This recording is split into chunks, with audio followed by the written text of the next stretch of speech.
Welcome, and thank you for joining us for today's International Myeloma Workshop Daily Update. I'm Mary Jerome, Director of Medical Education at the MMRF, and I'm here in Boston for day 2 of the IMW meeting.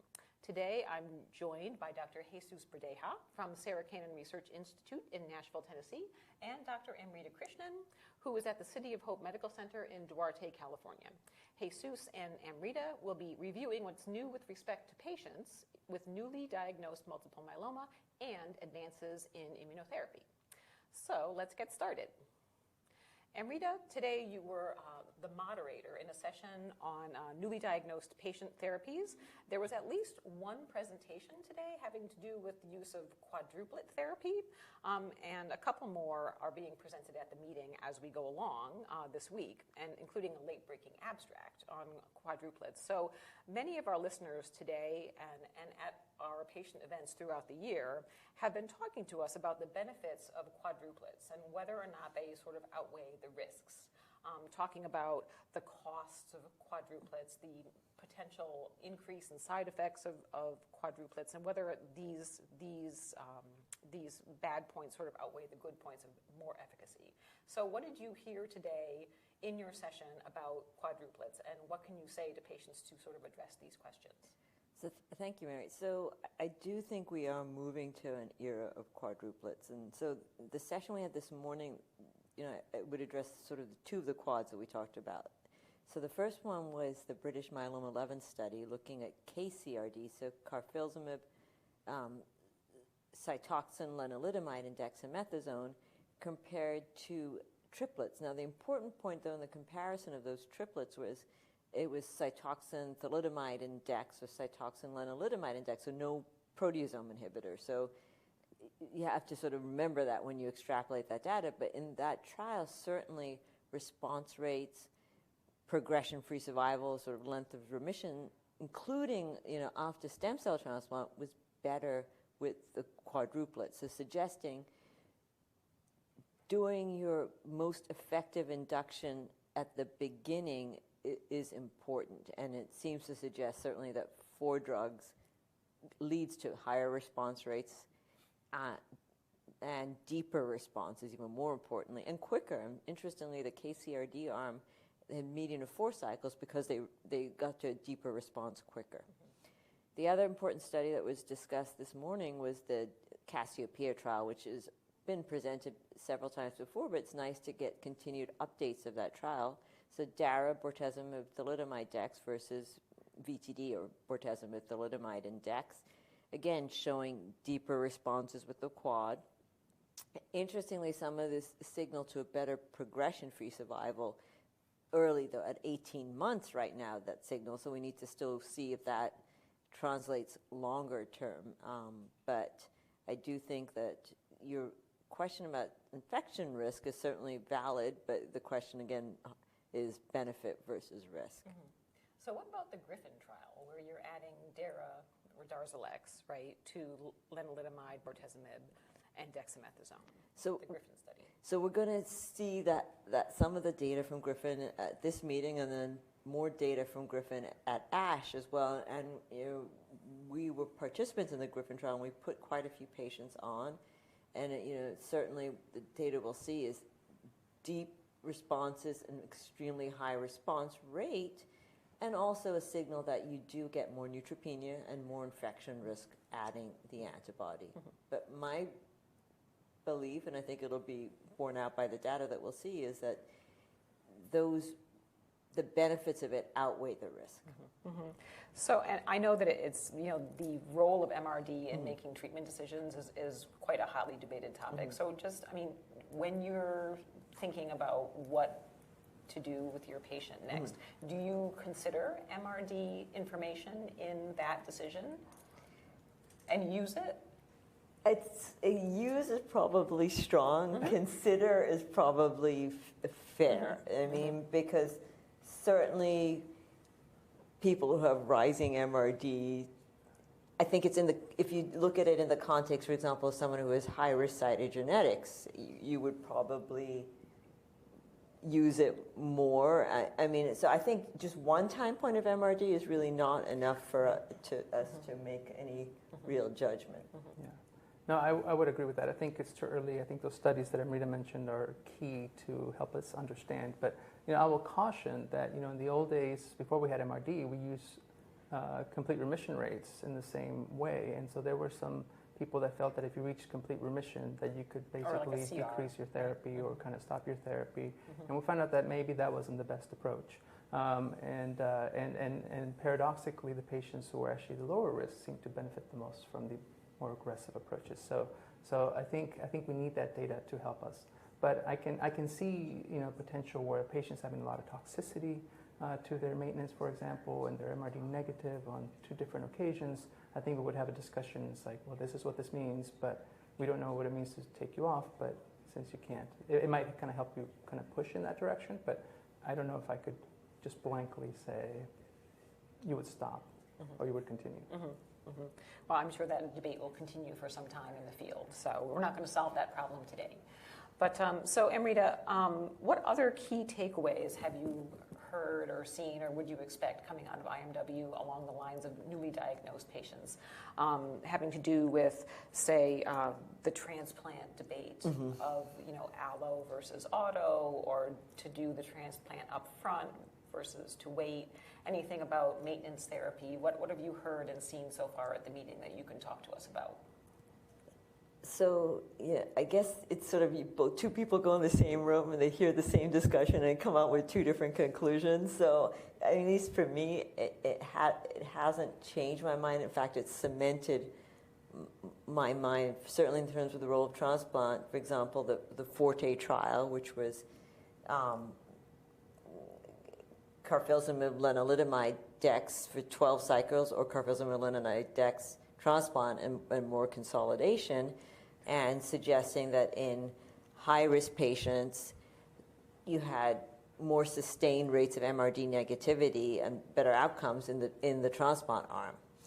In terms of the debate, transplant versus no transplant, I mean, my highly biased view is still that the body of evidence suggests that transplant up front leads to longer progression-free survival.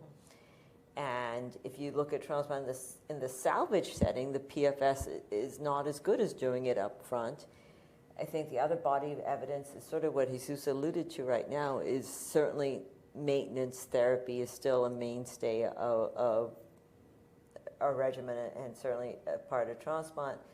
I haven't heard anything from this meeting suggesting one maintenance regimen over another. And I'd be curious to hear Jesus in the same room, same debate, what his takeaway was. Yeah, no, I completely agree, and I think it's interesting because each time we get a better induction therapy, that we get such deep remissions, we start questioning whether you need to consolidate with the transplant or with something else. And I think each time, at least so far, it seems like so far we can't exclude transplant just yet. I mean, in the Forte trial, some would argue that the high-risk patients definitely had a benefit when they had transplant. The lower-risk patients didn't see that benefit, but I think most of us think not yet. It's just that most patients are still doing really well, and so it'll be interesting to see what happens with longer follow-up.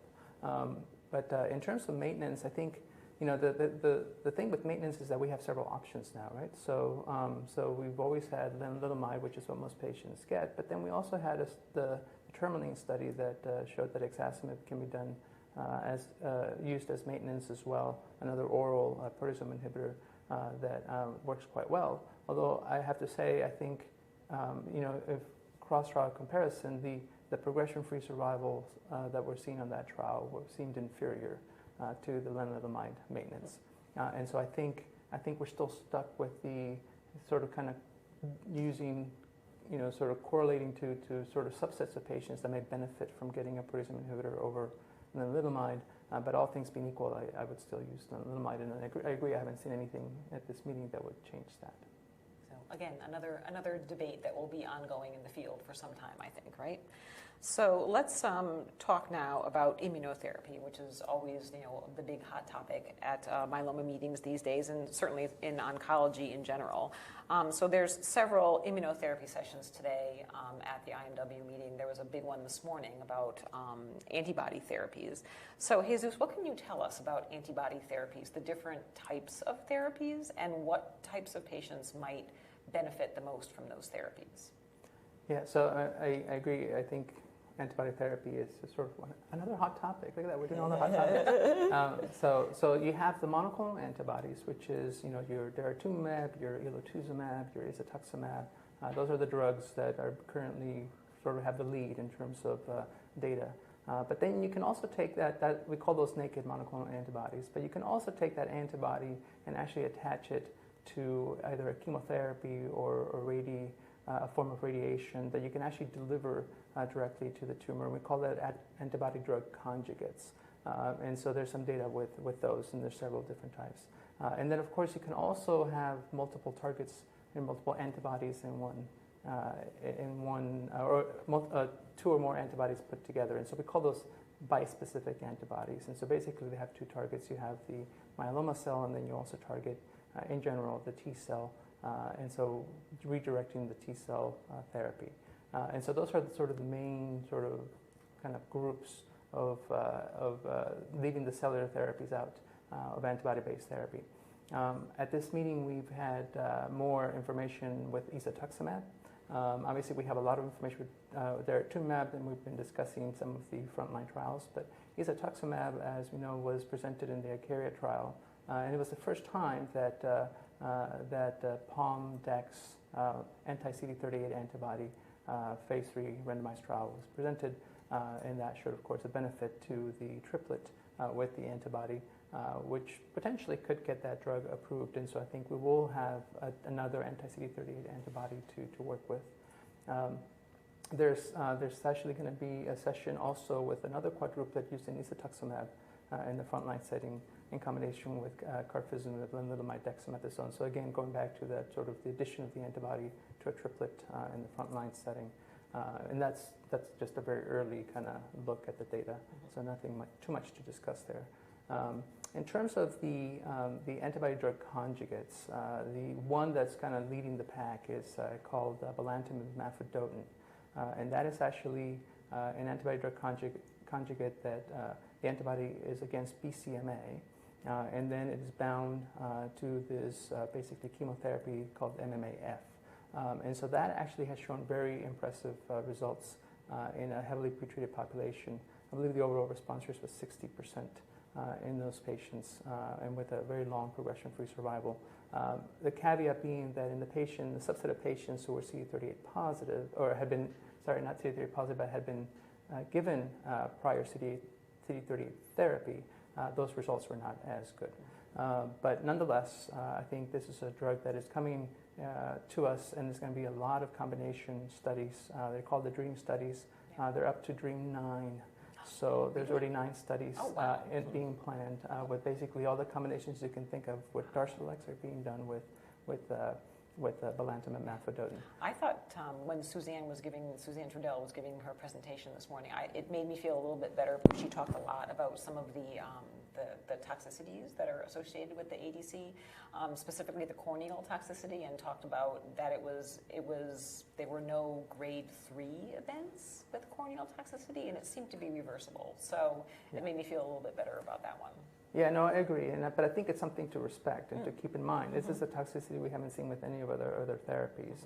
Now, keep in mind that this is specific to the payload in this conjugate, so that there are actually several other conjugates that will be tested, looking not only at different antibodies, like some against BCMA, some against others, but with different payloads that may have different toxicities. So we know that, for example, MMAE versus MMAF has more neurotoxicity potential versus the corneal toxicity. So I think with those, each one will have to be evaluated specifically for its toxicity.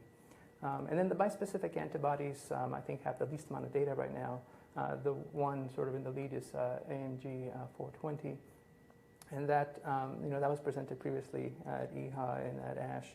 And we will have a presentation here for an update. But basically, that's also against BCMA and CD3. And so they had at the maximum tolerated dose of 400 micrograms per day, they actually had a 70% response rate. So again, very impressive. But with caution, they had some very strange toxicities, some very aggressive neuropathies, almost like a Guillain-Barré, where people had a lot of weakness, not just sort of sensory neuropathies. And they had two very odd infections. Unclear if they were related, but nonetheless, it was aspergillosis and I believe influenza requiring... it was adenovirus. Adenovirus, yeah. You're right, it was adenovirus. So again, and then there's several other bispecifics that are coming down the line, both against BCMA and also against other targets. The current one, AMG 420, it's a BiTE, and so what that means is that it's a very short half-life. They're very small molecules, and so they require continuous infusion. So this was given 4 weeks continuously, 2 weeks off, 4 weeks on, 2 weeks off. The BiTEs, where they're full antibodies, can have a longer half-life, and so they'll be given more like the regular antibodies, maybe once a week, every 2 weeks, or every 3 weeks. So more to come. I was pretty amazed by the presentation today, where they were showing the structures of what the antibodies actually looked like, the 420 versus the larger ones, and then there's even larger ones than that. So there's a great deal of work going on in that area right now for patients, which is it's be interesting to see what sort of comes out of that and what the most effective therapies are. Anything to add, Amrita? I guess the interesting thing to me is the good news is we're going to have an array of choices. First of all, I'm impressed you can pronounce Balatinib. I finally learned how to say that. Right? But so we're going to have a BCMA ADC. We're going to have a BCMA bispecific. We're going to have BCMA CAR T cells, and how to choose among different BCMA targeting agents, for example, is going to be, I think, an interesting hot topic for us next time, right? Yeah. Okay, so speaking of hot topics, let's get now to the potentially the hottest topic that there is, which is CAR T cell therapy. So there's going to be a session this afternoon, which is going to be, I hope that we're going to see some really interesting data. Do you think that we'll have some interesting data presented at this, or will it be more of a rehashing of CAR T? But what can we tell patients about CAR T that's going to be coming out at IMW? I think at this meeting we're going to have more information, sort of newer kind of CAR Ts that are coming down the pike. I'm not sure we'll have anything that will be groundbreaking in terms of what we already know, but there'll be a lot of debating because basically that's where we are. Debating about the different products and also about toxicities as well as and durability of that response. So as we all know, CAR T therapy again is a cellular therapy, and these are the ones that we have data on are called autologous CAR T cells. And so basically what that means is the patient actually has to be collected.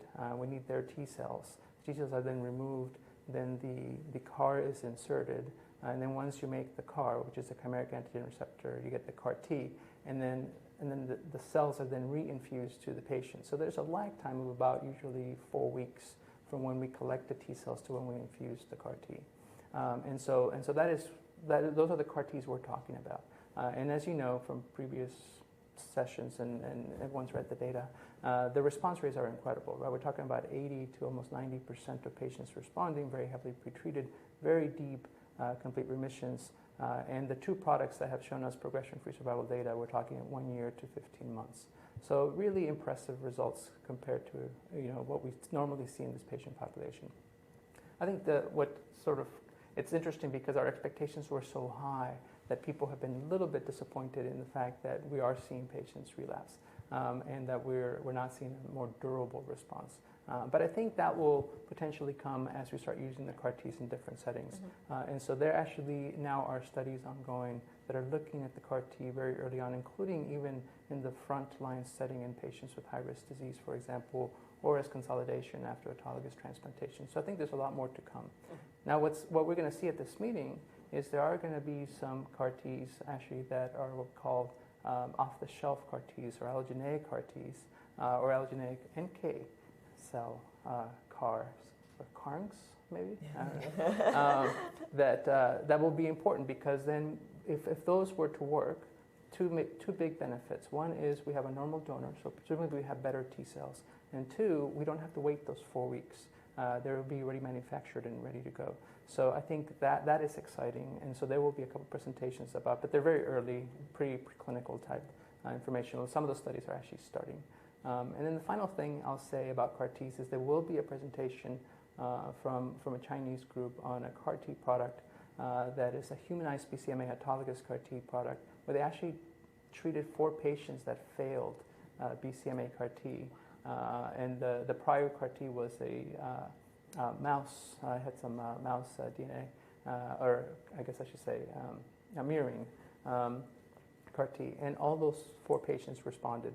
All 4 were, I think 3 were stringent complete remissions and 1 was very good partial remission. So going back to the idea of how are we going to sequence these, and what, if you fail one BCMA therapy, can you respond to another? We don't know the answer to that, but luckily we're starting to see data generated that perhaps we can. Is there an FDA approval of CAR T on the horizon? And if so, when might that take place? I Not don't to put know you on the hot seat. answer to that, but I think there is potentially even 2 FDA approvals in the horizon coming, and my guess it will be 2020, 2021 at the latest. Anything to add on immunotherapy and CAR T, Amrita? I think the CAR T story reminds me of allotransplant in the sense of when it started, toxicity was fairly severe, and it was a learning curve for everyone, and we've managed to now mitigate that. So our expectations in terms of cytokine release, the major toxicity of this, rates have become lower, and understanding how to treat it early, recognize it. So I think that speaks to then even more promise in terms of using it once it is commercially available. I think that the availability of CAR T has been an issue, because there's certainly more patients that want to be on that therapy than there are slots in clinical trials. So I think that the myeloma community in general is really anticipating an FDA approval for this and hoping that that will make it more widely available to more patients, although there is still quite a bit of manufacturing, et cetera, that needs to be done. So availability is, And I think that speaks to also then, our discussions again at another group this morning. When you have a product outside of a trial, the patients that you're going to use it for may be somewhat different than the very selected patients in the trial. So the expectation of the same side effects and toxicity and response rates may be somewhat different. Right, but also be more available, right? So once something does become commercially available, it will be open at more local sites, hopefully, so patients also won't have to travel as much. So I think there will be better access from that standpoint. Okay, great. So, today is really day 2 of IMW. We have at least a couple more days of really exciting science to get through. So, thank you both for being here on behalf of the MMRF. Thank you for being with us today. I'd like to thank everybody who's watching us today. Also, I'd like to thank our sponsors, AbbVie, Amgen, Bristol Myers Squibb, Celgene, Cure Magazine, Genentech, GlaxoSmithKline, Janssen, Karyopharm, Novartis, Sanofi, and Takeda Oncology. The video for this session will soon be available on our website. If you have additional questions about what you've heard here today, please don't hesitate to call the nurses at our MMRF Patient Navigation Center. The number there is 888-841-MMRF, which is 6673. Please be sure to check back in with us tomorrow for our last daily update, and I'll be speaking with Dr. Shaji Kumar and Dr. Nupur Rajay, and to hear their perspectives on the latest treatments for relapsed and refractory patients and the latest developments in the arena of bone disease detection and management. Thanks, and have a great day.